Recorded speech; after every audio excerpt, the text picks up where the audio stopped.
it's sad that I'm bringing it to an end, because there's a lot of people that have still questioned me, but why are you bringing the series to an end? It's a much needed topic. Our community needs to know more about it. We find that more of the kids are going through depression, and we don't know what to do and how to handle it. But unfortunately, I can only do 3 episodes of this, and inshallah, maybe further on in the year, I will re-look at it again. But as Heritage Month is coming on, I'd like to look at heritage, and I'd like to start off, as I said earlier in the evening, I'd like to start off with Boekap and work my way down and come through to Rylands, inshallah. So I'm going to try and get as many different cultures or people from different backgrounds to come onto the radio and speak about their culture, their heritage. You know, how did they land to be here in Cape Town? Speak to us about, different places that they've come from. So inshallah, that will be next week. But now this week, I have some beautiful ladies. I feel skonskamelnie to sit, because these are ladies that I have utmost respect for.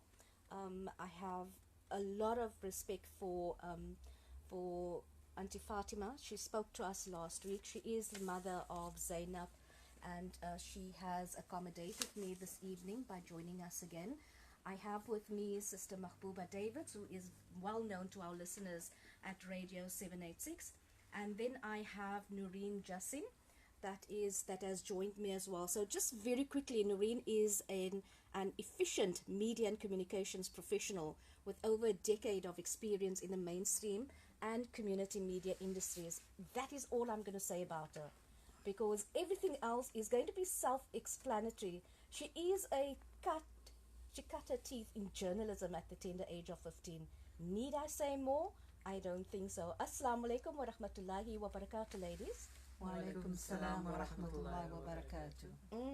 I did not train them to do that. I know every time I get asked if I actually get them to come in earlier so I can train them. No, but I do invite them to join us for supper, which they always accommodate me with. So alhamdulillah to that. Ladies, shukran so very much for coming in and talking to us. Before I start the program, I know I said we're going to be taking callers at 8:30. That number is 0216991786, and WhatsApp number 0786 10 11 12. I'll do the WhatsApp messages round about that time as well. But I had a very anxious man that phoned in the early part of winding down in my introduction, Puta Nazim, and he phoned in and he says, I want to ask the ladies a question. And I said, yes, no ladies here, but that starts at 8 o'clock. But he said, can I please leave the question with you? So his question is, anxiety and depression, is it linked? How do we get to that thoughts of suicide? So those are the 2 questions that Buta Nazim has left for us. So what I'm going to do is I'm going to start off with Nurene. She's fairly new. She's a fairly new guest to us. Shukran so much for coming. I know we've been chatting to and fro about depression, and take us through your journey.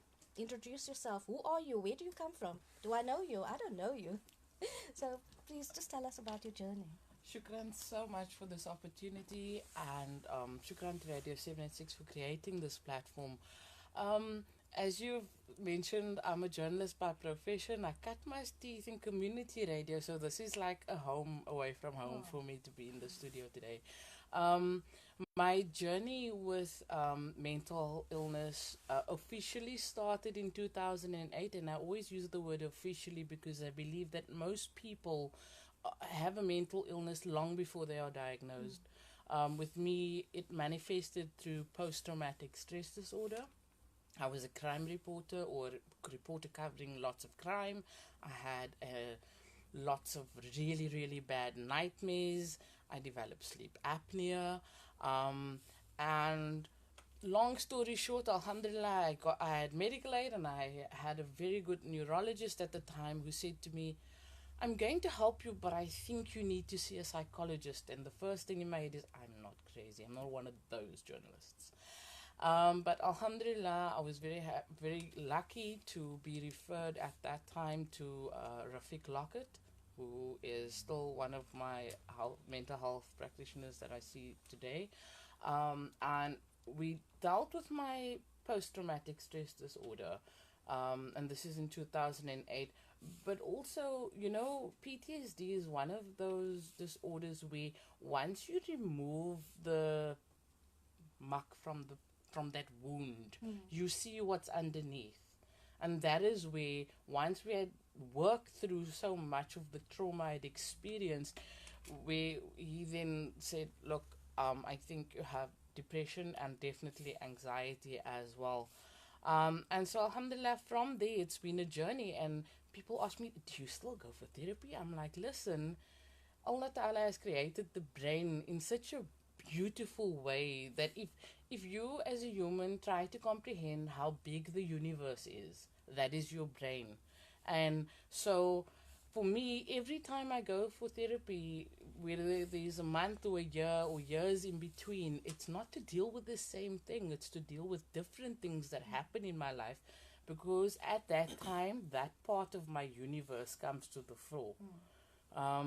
So yeah, and alhamdulillah, it's been a process. Last year I came out as a bullying survivor, alhamdulillah, and I've been very blessed with the power of words, where I can use my words to help somehow in a small way break the stigma around mental illness, about being bullied.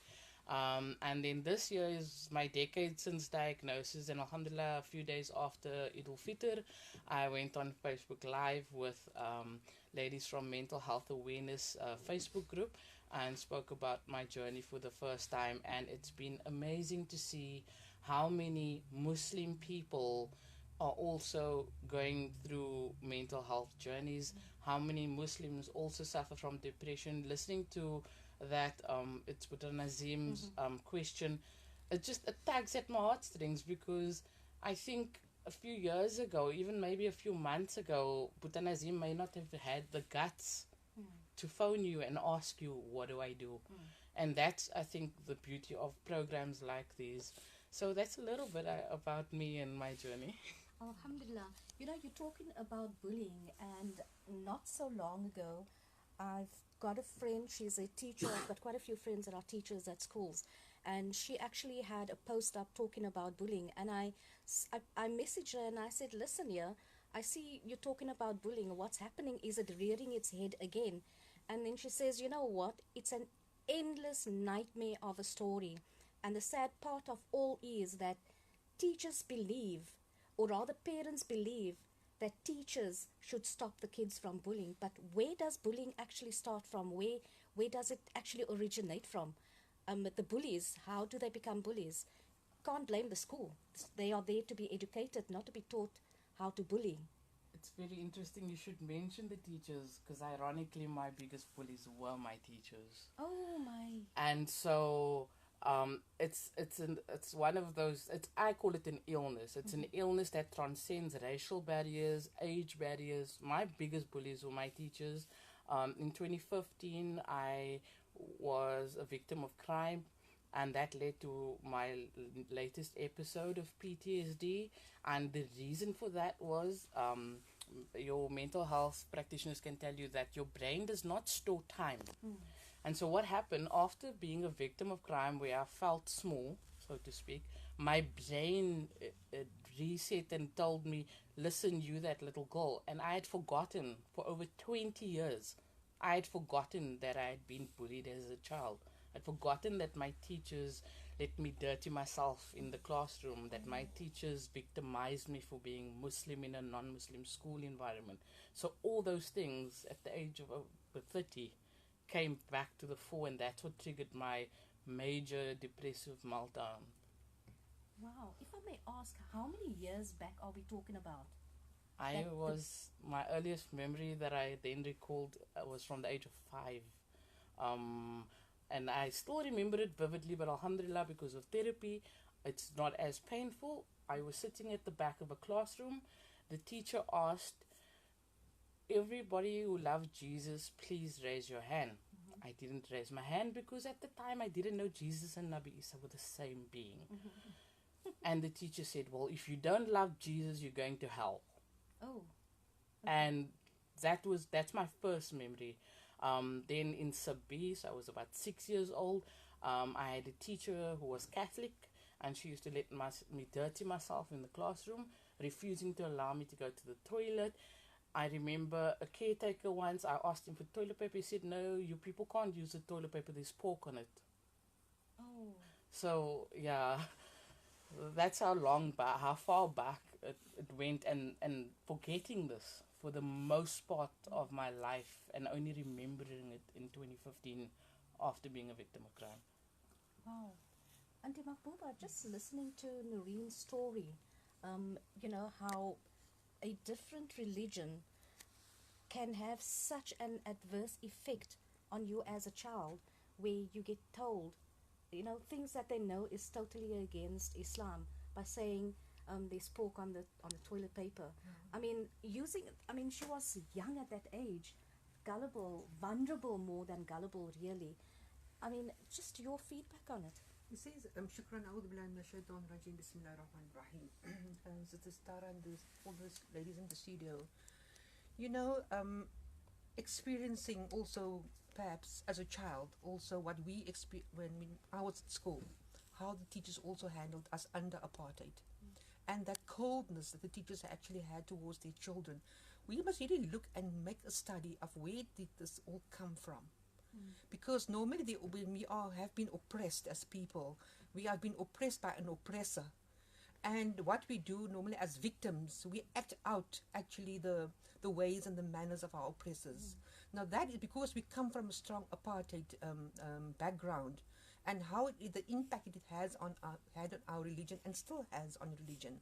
And that is my personal experience also as a child. When I was in Sabi, what my teachers actually did to one of my fellow students, right? And because this young boy, Muslim boy, also his mother had 6 children. His mother hardly had time to look after all those children, and he was not a very tidy boy. He used to come come to school with the same clothes that he came to school. He left on a Friday and came back on a Monday. What she used to do, she used to give him really the scrubbing brush to scrub the floors, and the dirt cloth that you wash the floors with, and she used to send him to the tap in the yard, really to clean himself. Now that was our experience also. Now look at what it has done to this young woman, and how many of us are not walking around with those kind of memories. So and recently I read the book The Lost Boys of Bird Island, and what was done to those boys under apartheid. We really cannot separate our history and our background from what people are experiencing today. I fully agree with Yeah. you. I know there's Yeah. been a lot of talks around Yeah, the book as well. yeah. You know what? I'm just mentioning it by the way, but we cannot separate that because it becomes who we are, and we today living in a toxic environment. Definitely, when you live in a toxic environment, every child, every human being will, at the end of the day, be affected. You are every day affected by the news, by social media, by the thousands of messages that comes your way every day. Now, for us to be able to survive in this toxic world, but also toxic being created also by humankind. It is people that's doing this to people. And Islam actually, we really can be grateful for being a Muslim today, and I see the hope, and I really feel that there is hope for humankind through the Quran. And I'm mentioning this because I looked into the Quran as a solution, or part of the solution. I would say really the solution, because the Quran is a healing and a guidance. The Quran also advises us also to seek help through those who know. You go to people who know, right, that has expertise in their field. But I want to mention Nabi Ayyub alayhi salam, when he called unto Allah subhanahu wa ta'ala, and he said to Allah, "Oh Allah, truly distress has seized me, but thou art the most merciful of those that are merciful." And we know, if you listen to the story of Nabi Ayyub alayhi salam, how influential he was, what he had. He had land, he had children, he had wealth, he had everything. And that was stripped away from him, and he became so sick that he actually had developed a skin disease, and everybody, he was left in isolation. But he never disputed or really doubted in the mercy of Allah subhanahu wa ta'ala. And because of his humility and because of his patience and trust in Allah subhanahu wa ta'ala actually gave him more. So I'm speaking here to us as Muslims and humanity and people of South Africa who have been affected by oppressors. And I always wonder in my mind why the mission of the Prophet Muhammad sallallahu alaihi wasallam was to teach human beings how to live with other human beings, especially the how, because it's through relationships that you can either harm each other or benefit one another. So that was his mission. So we as Muslims, alhamdulillah, we actually be those who can actually give guidance and help to those who are in depression today or suffering anxiety today, because wallah, every day, I'm sure every mother around today living in a state of insecurity. And that is actually sad. That is sad. So that's why I'm so glad we're having these programs, that we can actually give courage to others, really to speak about these things, because we cannot put a band-aid on it. But the sad part of it is, sorry Nurene, the sad part of it is, Auntie Mahbouba, is that even though we are in the 21st century, it's still being swept under the carpet. People do not want to talk about it. They're too shy to talk about it because they're going to be stigmatized. Nurene, did you find that was a problem that you had? Are you still having a problem to that effect? I think it's in the early days, so to speak, it was a much bigger problem, but I've also learned to allow myself to be associated with people who accept me with my mental illness, or accept me despite it, or don't see it as an issue. I think that many people struggle with that.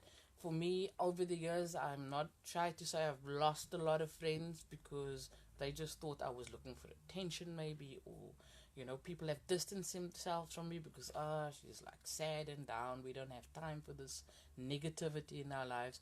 But just to latch on to what Auntie Mahbouba said, a lot of people think it's an either or. You go for medical help or you look to the Quran. It's not. It's all about balance. Islam teaches us about balance. And so for me, during my major, what the doctor called it, an existential crisis. It's where you don't want to be alive, but you don't want to die because you have a consciousness of a life after death. And one of the surahs that really helped me, there was a time when my depression was so bad, I couldn't remember any verses of the Quran. It was one of the hardest things for me, because growing up, when I had my PTSD, I remember reading somewhere that the only verse that Shaitan will not be able to utter is Ayatul Kurs. And so I taught myself to say that all the time, so that he's not going to take over my mind and my being. And then when I had that major crisis, I could not remember Ayatul Kurs. I couldn't remember the Fatiha. I used to stand with the Quran in my hand, trying to remember things just to be able to make salah. And one of the Quran verses that really helped me was Surah Duha, and also Surah Rahman, because Surah Duha, it's for help. It's to give you comfort. And Surah Rahman just reminds you of the beauty of what Allah Ta'ala has created, and all the favors that He bestows upon us. And so yes, I was seeing a psychiatrist, I was seeing a psychologist, I was drinking medication, but Allah Ta'ala was still an important part of that process. Definitely. And so that's why, and I mean no disrespect I have to people who contemplate suicide, I think that my faith prevented that from ever entering my mind. Although I do understand there are people who have faith, but maybe they have not accessed the right help yet, and that's why they contemplate suicide. Not because they don't have faith, because somebody maybe hasn't given them that tool to see that there is an option. Definitely. And you know, it's amazing that you're mentioning that, because last week, Auntie Fatima's daughter was with us for 2 Sundays, and she also mentions, and I've also mentioned that it's her faith that balanced with everything else, and that is what kept her together.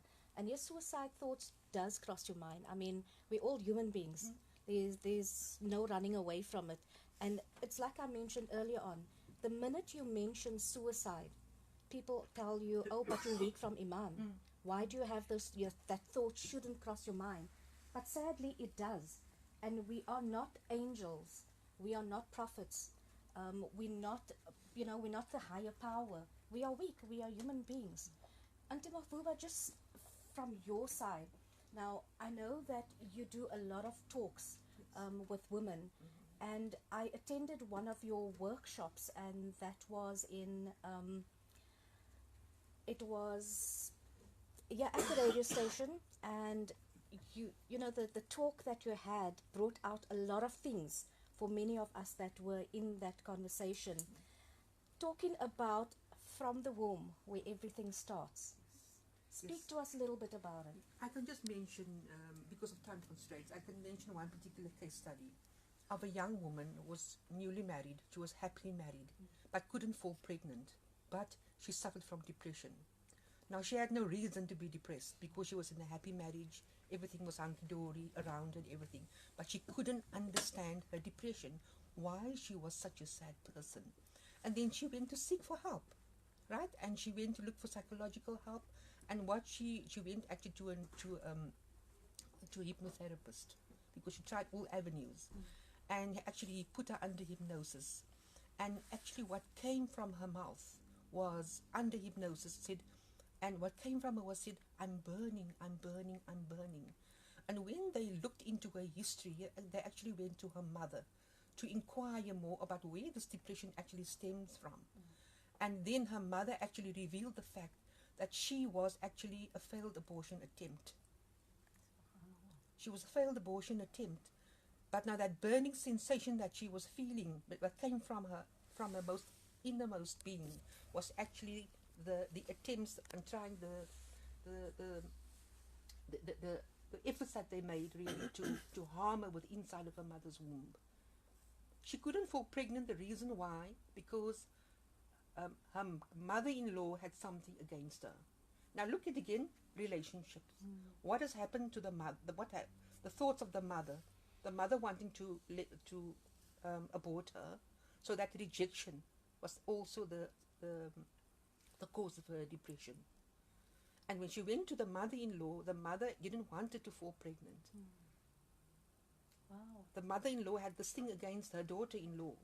So again, our thoughts are so powerful, and the energies that we give off, it is so powerful. And only until that energy was released and that truth actually came through the hypnosis, she actually fell pregnant. Wow. Because she actually went to the source of the problem.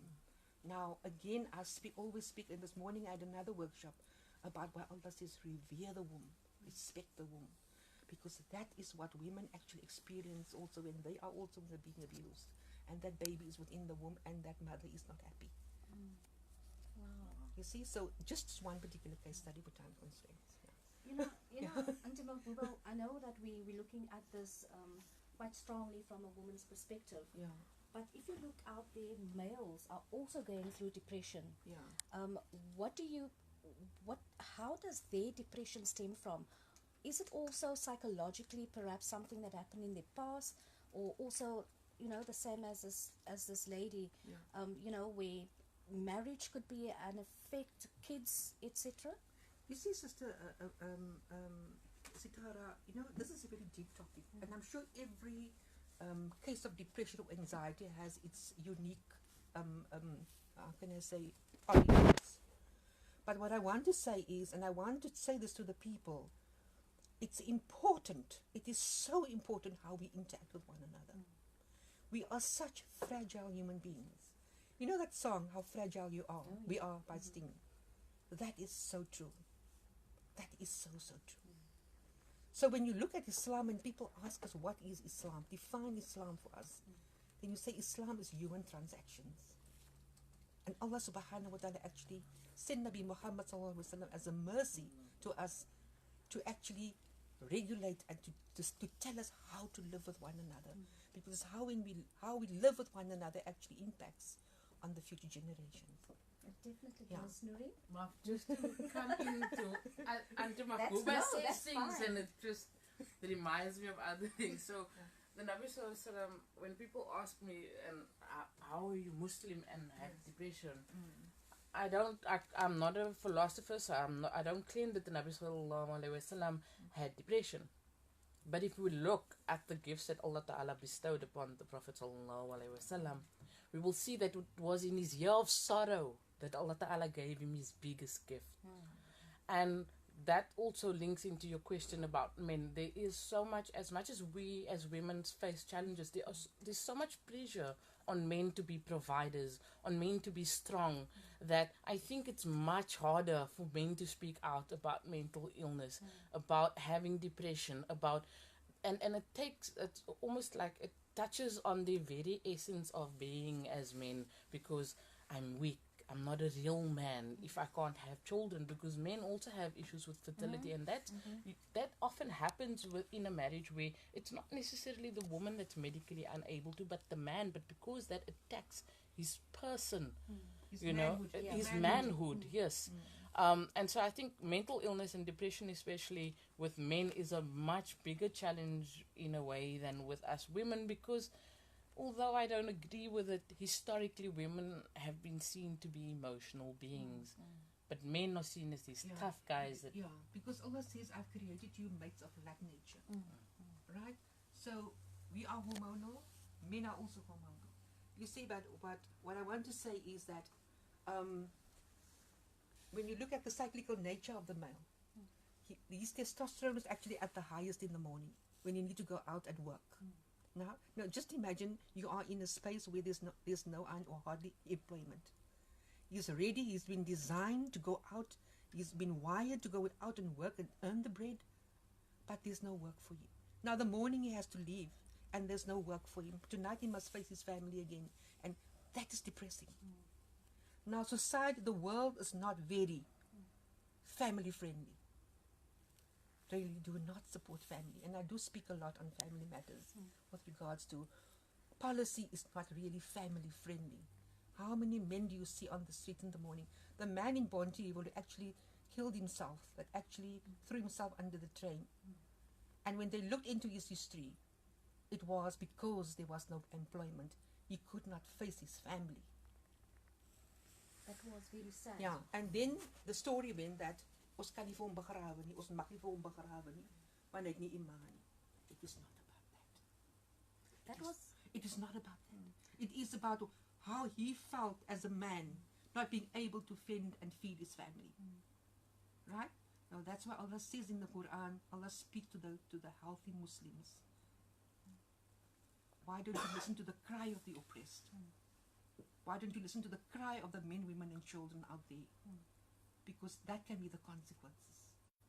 Most definitely. Yeah. You know, Auntie Mahbuba, what I can never get and what I can't understand is we don't know the circumstances of that person committing suicide. Absolutely. So we should actually find out first what happened. Yes. You have But to look. yet we as a society, we already judge the person and say, no, we can't attend his janaza. He must be buried in a certain section of the Qabristan and he's going to be going straight to hell. We don't know. We cannot judge. We cannot make this judgment without looking at this person's environment. I think that's something that really, really gets to me, is when we pass judgment on someone who commits suicide, forgetting that had we as Muslims been fulfilling all our other roles, paying our zakah, seeing to the needy, seeing to the poor, visiting the sick, maybe we would have been able to help prevent that. So don't judge the person when they do something that you deem to be out of the fold of Islam, when you failed as a Muslim to perhaps do what you should have done to prevent that from happening. I agree. You know, I've attended a funeral of someone that passed away but wasn't a Muslim. And I sat in the church listening to the proceedings, and I listened to what the priest was saying and everything, and they did not judge that person because that person committed suicide. There was no judging at all. And the way that community got together to tell the parents, don't worry, everything will be okay, don't worry, your child is in a better place, no judging whatsoever. So my question that I'm asking, and I'm not just asking it to the panel that's sitting here, but I'm asking everyone out there, why do we as Muslims jump quickly the gun to judge? Irrespective of what happens, why do we judge so easily? It's almost like second nature to us. Ja, nee, hy het mos hy daarvoor gesoek, so nou gaan commit hy suicide, maar hy kan niks anders te gedoen het nie. Why do we do that? You see, Allah tells in the Quran, when you judge, you must judge with justice. You have to look at that person's condition, you have to look at his mindset, you actually have to look at his environment, you actually have to look at so many things before you can really make a particular judgment, right? So yeah, Allah Ta'ala tells us, be just in your judgment. Right? Now also, have you ever walked in that person's shoes? We haven't. We haven't walked in that person's shoes.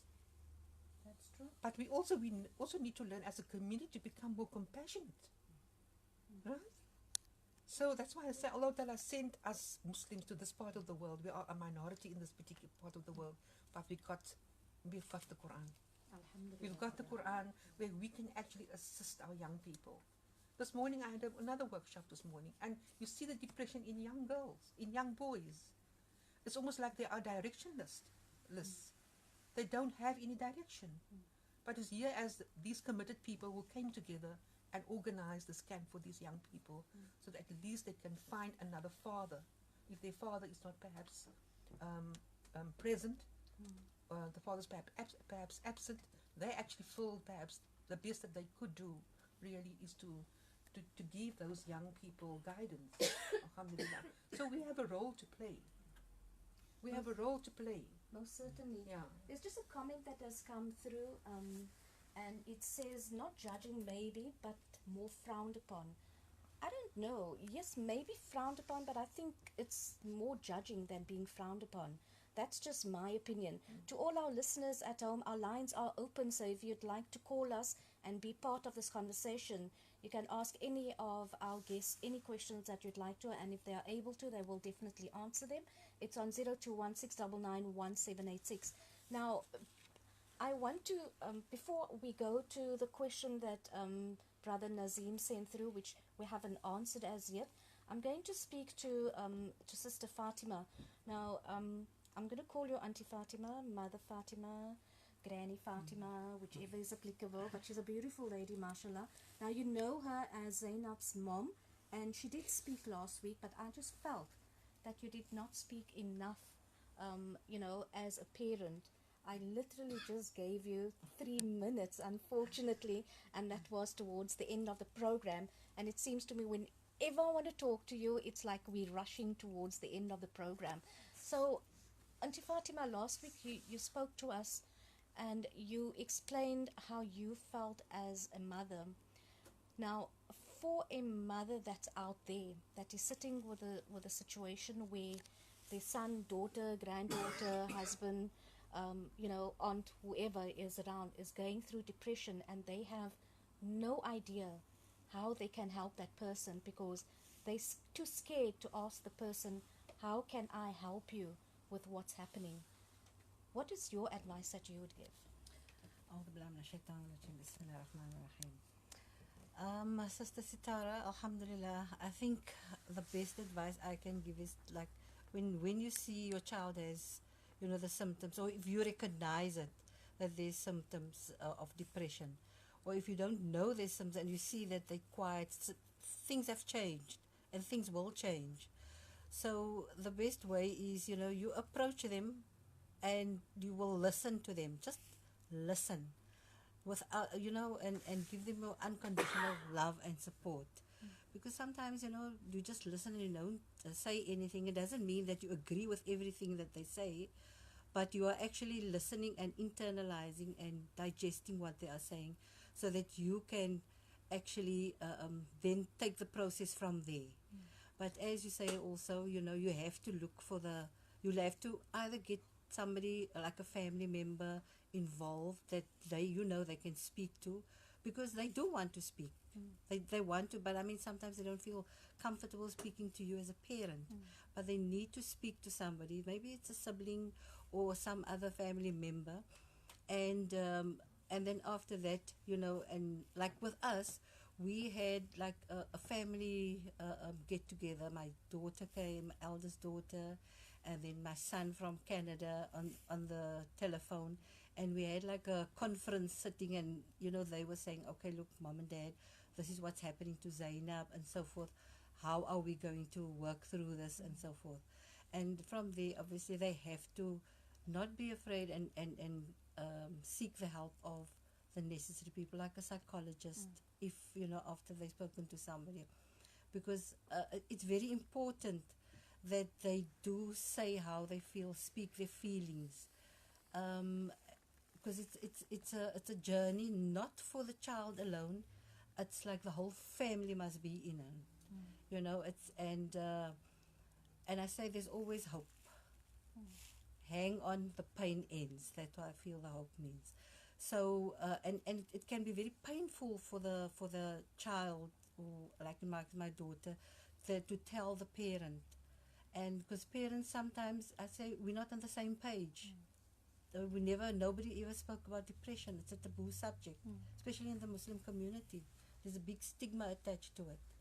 But we have got to destigmatize the whole thing. We as parents, we've got to listen with an open mind and speak to them. And as well, alhamdulillah, you have, like I said, you've given them the basics, and know Islam and so forth.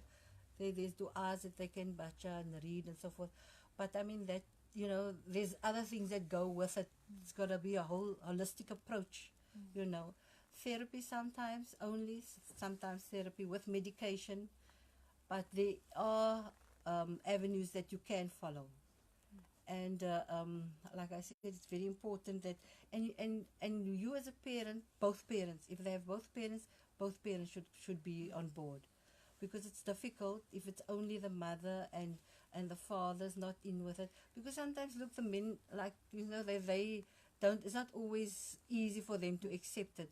But I promise you, they do come around and they do understand, because then I take in my case, sometimes my daughter will speak and so forth, and then, they want to say something, and I'll just say, just hang on there, let us just listen to what she says, and then afterwards we discuss it and so forth. But then also I feel with it, sometimes you have to set your boundaries also, you as parents, you have to set your boundaries in a way, because I mean, it's like I say, things come out on the fore that, sometimes you feel, oh, okay, this is going a bit to the extreme or whatever. But if you look at it, then it's not so extreme. It's your perception of it, how you take it, and you see how, and their perception, and you've got to put the two together and take it from there as parents, and look, okay, now we have to follow certain footsteps and for certain process that we have to follow. Indeed. There's a question that has come through. Just a reminder to all our listeners at home, the ladies that we have in studio, they are not psychologists nor psychiatrists. They are talking from their own personal experiences, and Auntie Mahbouba is here talking to us from a woman's perspective and from an Islamic perspective. So the question is, Salam, is depression imitated? Is it inherited? Is it in genes? Is it diet related?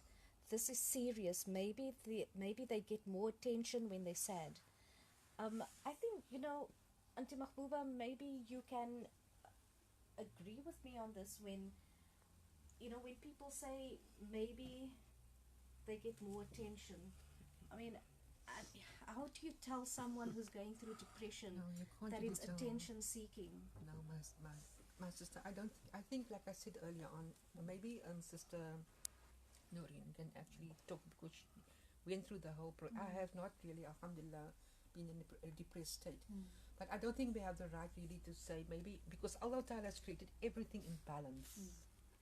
So what we are in the world that we're living with is, we're living in there's no balance in our society, and it will definitely affect the human being somehow, because Your soul, as your body needs food and water and oxygen, your soul and your heart also needs, and your mind also needs food, right? It needs nourishment.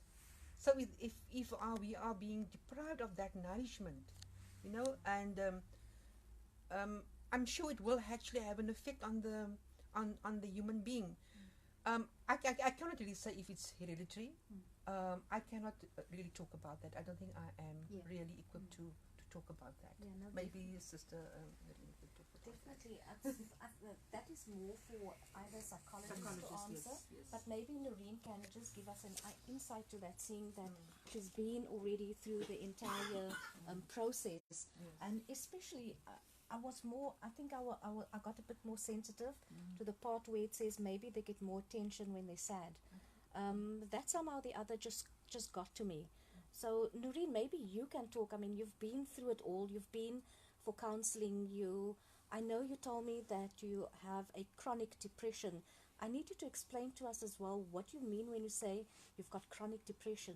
Okay, so for some people, depression is something that they experience at some point in their life. For some people, it lasts a few days, a few weeks, a few months. My depression, it has high points and low points. So I've been living with depression for diagnosed depression for 10 years now. So like as I said to you today, I'm still on medication. I still go and see therapists regularly, but I'm living with the illness. I may reach a point, inshallah, where I don't need any medication anymore, but it's not like it's going to go away anytime soon. It's just the nature of my illness, and we're all different. But coming back to what the listener said in the WhatsApp, but also something that you read on Facebook, those two phrases, I love history. And when I hear words like frowned upon and attention seeking, it reminds me of the Dark Ages, where things were frowned upon, where communities would turn their backs, you know, and not look at you because and that's how some people still see mental illness. And when somebody says you're looking for attention, and that's why you say you're going through depression, I always tell them, do you really think that I want to wake up in the morning and need to debate with my mind about whether or not I'm going to get out of bed right now? Do you really think that anybody in this world wants to feel like every day is a battle for survival? Do you and a lot of people that struggle with depression are not, how can I say, I don't like using labels, right? But most people that struggle with depression are highly intelligent people. So it's not that my brain is dumb. It's that my brain debates all these things all the time, and so it's a bigger struggle. You know, I think Auntie Mahmoud. I feel also people who suffer perhaps from depression are highly sensitive people. And you, Sister Nurene, as a crime reporter, you were in the news. You were writing about crime. You were in the face of crime.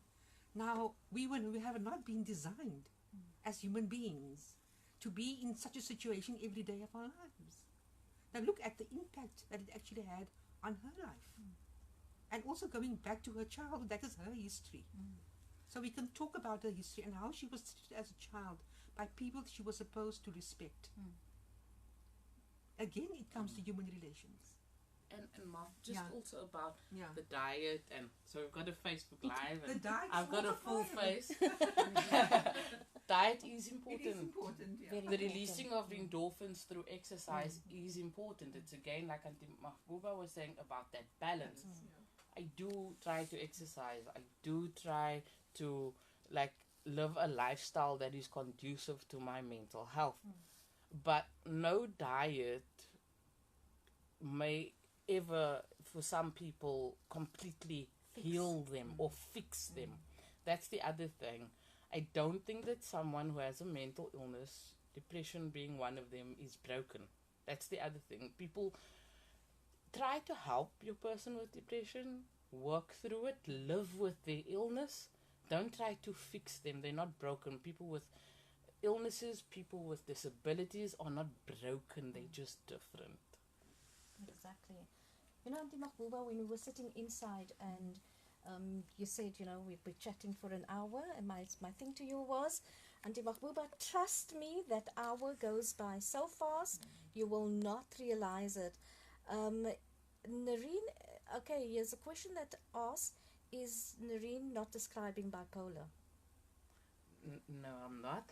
I understand some people look at bipolar, you get a type of bipolar that's characterized by Yes. extreme highs and extreme lows. So my professionals, my psychiatrists have diagnosed me with depression.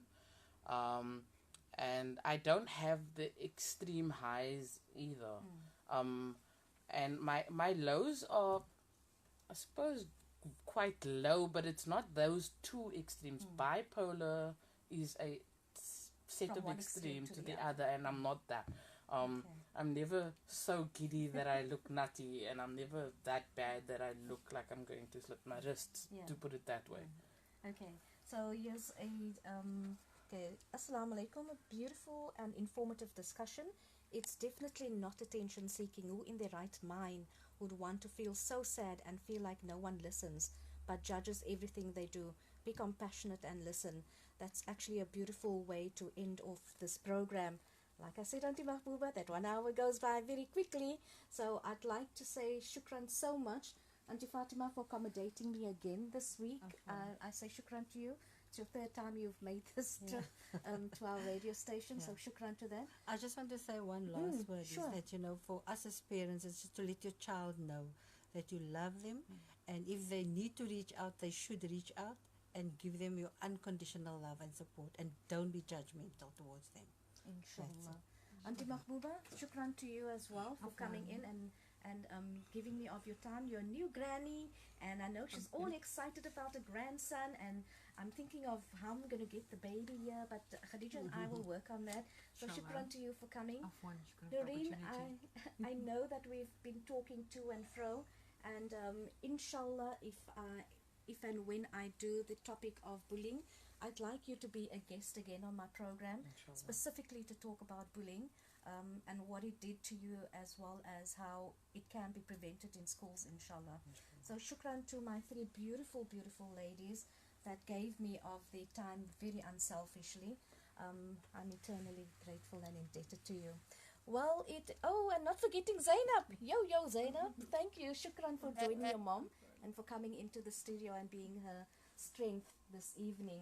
So this concludes Face to Face on the Winding Down program on Radio 786 on 100.4 FM, Radio 1584 medium wave in Pretoria, which means curtain times for this evening. So I'd like to thank Yusuf. I have to thank him because even though his program is only for an hour, he always accommodates my request by staying in and helping me to do the Facebook Live. So shukran so much, Yusuf. And also our guests who availed us of their time, especially on a Sunday evening. I'd also like to say shukran to Ibrahim for making us all sound awesome and amazing when people tune in. Auntie Khadija not only saw to our guests as they waited to come into the studio, but also our mother who ensured that we had enough to eat, as well as our guests, as well as Mushfika. She's always assisting Auntie Khadija to make sure that everyone is comfortable. Well, shortly it will be time for Safia Appa to be in for Mehfili Kawali. So do remember, from the Winding Town team, we wish you all a beautiful start to a brand new week.